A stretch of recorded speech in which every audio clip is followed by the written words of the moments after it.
Assalamualaikum warahmatullahi wabarakatuh.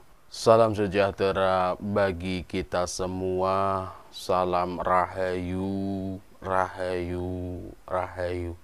Jumpa kembali dengan saya di channel YouTube Mambu Santri Channel.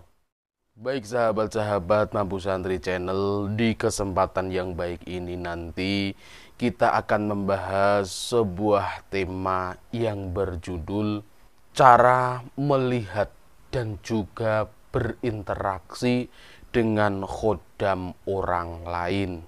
Tetapi sebelum kita menginjak ke tema kita di kali ini, sebelum kita membahas bahasan kita kali ini, saya tegaskan sekali lagi bahwa di sini posisi saya ini tidak menggurui panjenengan, saya tidak mengajari panjenengan, tetapi kita di sini adalah belajar bersama, membahas bersama tentang ilmu-ilmu leluhur-leluhur kita.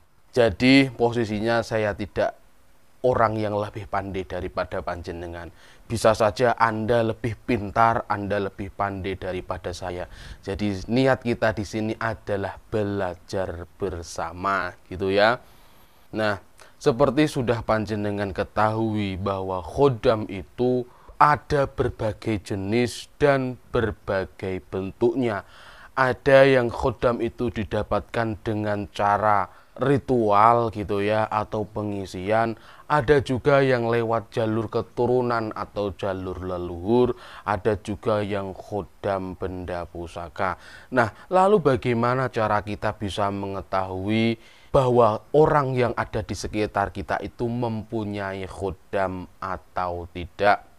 Sebenarnya kita untuk mengetahui bahwa teman kita atau orang yang ada di sekitar kita itu mempunyai khodam atau tidak, ini membutuhkan ilmu yang sangat tinggi.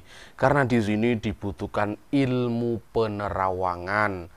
Jadi kalau seperti kita, orang yang pemula gitu ya, orang yang awam, itu perlu dibutuhkan waktu yang sangat panjang untuk menguasai ilmu penerawangan tersebut.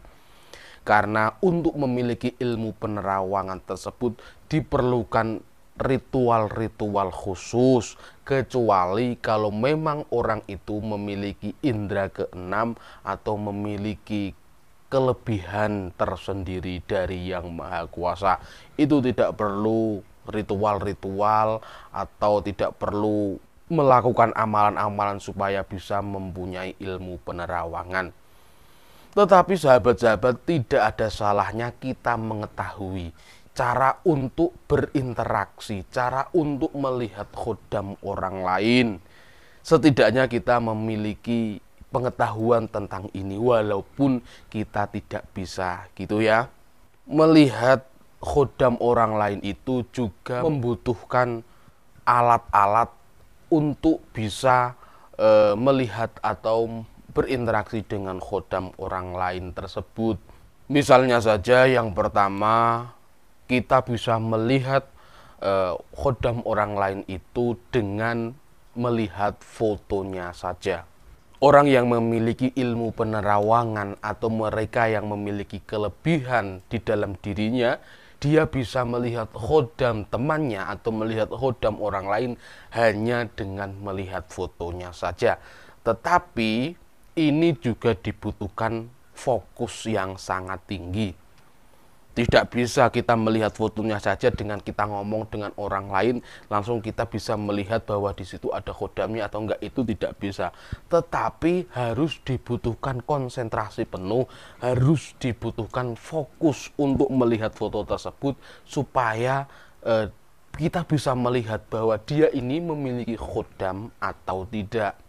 Ya, jadi tidak bisa kita itu menerawang, orang itu menerawang melihat dengan fotonya saja dan dia tidak fokus, dia tidak mengambil ketenangan. Seumpama orang tersebut melihat foto, tapi dia dengan berbicara dengan orang lain, atau dia dengan kesibukannya tersendiri, itu tidak bisa. Karena kalau kita melihat foto, menerawang foto itu harus dengan ketenangan diri kita, harus dengan fokus, itu baru bisa kita menerawang foto tersebut. Kemudian orang itu bisa melihat khodam orang lain itu dengan cara bertatap muka. Jadi saling memandang di depan tubuh orang tersebut. Tentunya di sini juga dengan fokus gitu ya, harus dengan ketenangan. Dan ini jauh lebih mudah ketimbang yang lewat foto. Karena kalau kita berhadapan dengan menatap mukanya, kalau memang dia mempunyai khodam, itu akan ada getarannya tersendiri. Jadi walaupun melihat mukanya, walaupun bertatap muka, saling bertatap muka, itu juga harus dibutuhkan fokus, harus dibutuhkan ketenangan untuk bisa melihat, untuk bisa menerawang khodam orang tersebut. Kemudian cara yang selanjutnya, cara untuk mengetahui atau melihat khodam orang lain itu dengan cara bersalaman, saling bersentuhan. Ini gunanya untuk apa? Untuk merasakan getaran energi khodam yang ada di dalamnya. Kalau misal kita memiliki khodam dan orang itu memiliki khodam, ketika bersalaman itu akan terasa getarannya. Akan terasa getaran energi yang ada di dalam tubuhnya masing-masing orang tersebut. Maka nanti setelah dia fokus, dia tenang gitu ya, dia akan mengetahui apa yang mendampingi orang tersebut, khodam apa yang mendampingi orang tersebut. Nah, itulah cara-cara untuk melihatnya. Lalu bagaimana cara untuk berinteraksi gitu ya? Cara untuk berinteraksi dengan khodam orang lain. Kalau yang sebelumnya itu adalah cara untuk melihat, cara untuk mengetahui khodam orang lain, kalau yang selanjutnya ini adalah cara untuk berinteraksi dengan khodam orang lain. Cara yang pertama untuk berinteraksi dengan khodam orang lain tersebut pastinya dengan berdekatan. Didekati orang yang memiliki khodam tersebut atau khodam yang ingin kita ajak berinteraksi tersebut. Pastinya didekati di sini itu penuh dengan kehalusan, harus dengan secara halus gitu ya.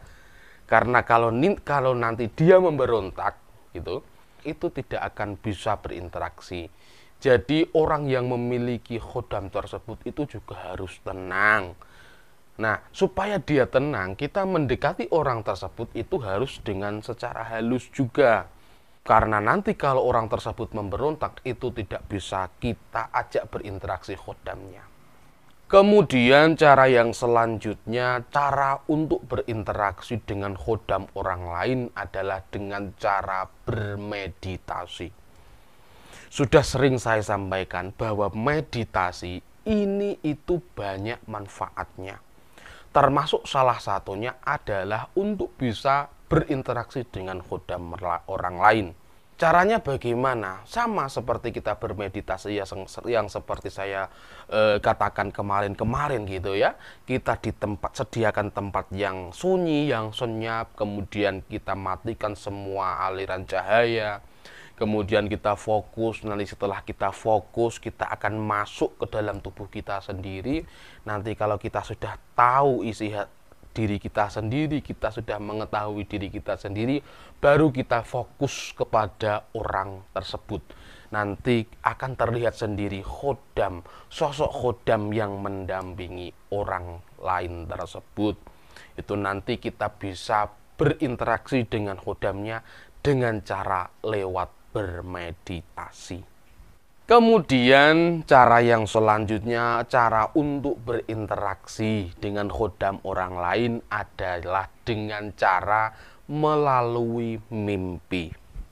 Nah, kalau cara ini sedikit berbeda gitu ya, karena kita harus tidur terlebih dahulu. Tetapi sebelum kita tidur, kita harus niatkan bahwa kita ini ingin berinteraksi dengan khodam orang tersebut. Kita pikirkan, kita fokuskan pikiran kita kepada orang yang kita tuju tersebut. Kita tenangkan pikiran kita sampai kita terlelap. Nanti kalau kita terlelap, di dalam mimpi itu yang akan muncul adalah orang tersebut dan khodamnya yang menyertai orang tersebut. Itu nanti akan bisa kita ajak berinteraksi.